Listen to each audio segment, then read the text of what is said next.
வணக்கம் மக்களே. நம்மளோட பிக் பாஸ் முத்துவோட விளையாட்டு விபரீதமாச்சா இல்லையா அப்படின்றத இந்த ஒரு அப்படின்னே சொல்லலாம். பணப்பெட்டி அப்படின்றது பிக் பாஸ் வீட்டுக்குள்ள வந்தாச்சு. இது வீட்டுக்குள்ள வந்ததுக்கு அப்புறமா அதுவும் அவர் ஒரு விதமான டாஸ்க் அப்படின்ற மாதிரி வச்சிருக்காரு.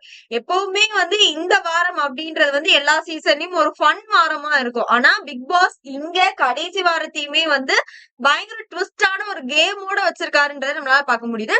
சோ முதல் ரவுண்ட் பணப்பெட்டியோட ஆரம்பிக்குது. 50,000க்கான இதுக்கான டைமிங் பாத்தீங்கன்னா 30 செகண்ட். சரியா?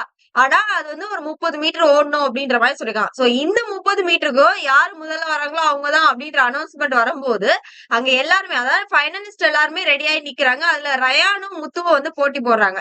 நம்ம எல்லாருக்குமே தெரியும் கண்டிப்பா ரயான் இதுக்கு முழு மூச்சா போட்டி போடுவாருன்றது நம்மளுக்கு தெரிஞ்ச ஒரு விஷயங்கள் தான். சோ அந்த ஒரு போட்டிகள் அப்படின்றது வரும்போது அந்த இடத்துல என்ன நடக்குது அப்படின்னு பாத்தீங்கன்னா, முத்து அந்த இதுல வின் பண்ணி ஃபர்ஸ்டா போய் அந்த சான்ஸ் எடுக்கிறாரு. டோர் ஓபன் பண்ணப்படுது. சோ பிக் பாஸ் வீட்ல இருந்து அந்த ஏரியா அப்படின்றது ஃபினாலே டைமிங்ல மட்டும் தான் நம்ம பாத்துருக்கோம் அப்படின்னே சொல்லலாம். சோ இப்ப நடந்திருக்கக்கூடிய விஷயங்கள் அவர் டோர் ஓபன் பண்ணி உள்ள போறாரு. உள்ள வேகமா போயிட்டு எடுத்துட்டு வர்றதுக்கு வாராங்க. அவ்வளவு ஒரு பரபரப்பு எல்லாரோட முகத்திலும். இந்த டைமிங் டபால்னு வேகமா போய்கிட்டே இருக்கிறது. கடைசியில நமக்கு டைமிங் 0 அப்படின்னு காட்டும்போது இங்க சௌந்தர்யா தலையில கை வச்சுட்டு வா வா வான்னு எல்லாரும் கத்திக்கிட்டு இருக்காங்க. எல்லாம் பரபரப்பான ஒரு மொமெண்டா தான் நம்மளால பார்க்க முடியுது அப்படின்னே சொல்லலாம். சோ பொறுத்திருந்து பாப்போம் மக்களே. முத்து பணப்பெட்டிய எடுத்தாரா இல்லையா? பிக் பாஸ் வீட்டு கதவுகள் திறக்கப்பட்டதா இல்ல மூடப்பட்டதா முத்துவுக்கு அப்படின்றத பார்ப்போம்.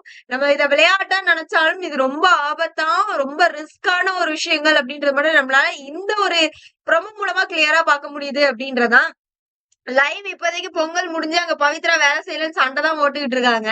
பட் இந்த டாஸ்க் ஈவினிங் மேல ஆரம்பிக்கிற மாதிரி நம்ம காமிச்சிருக்காங்க. மேபி பொறுத்து இருந்து பார்ப்போம் என்ன நடக்குது, யார் பெட்டி எடுத்துட்டு போறாங்க அப்படின்றது. இதை பத்திர உங்களோட ஒப்பீனியன் என்ன அப்படின்றத கமெண்ட் செக்ஷன்ல கொடுத்துருங்க.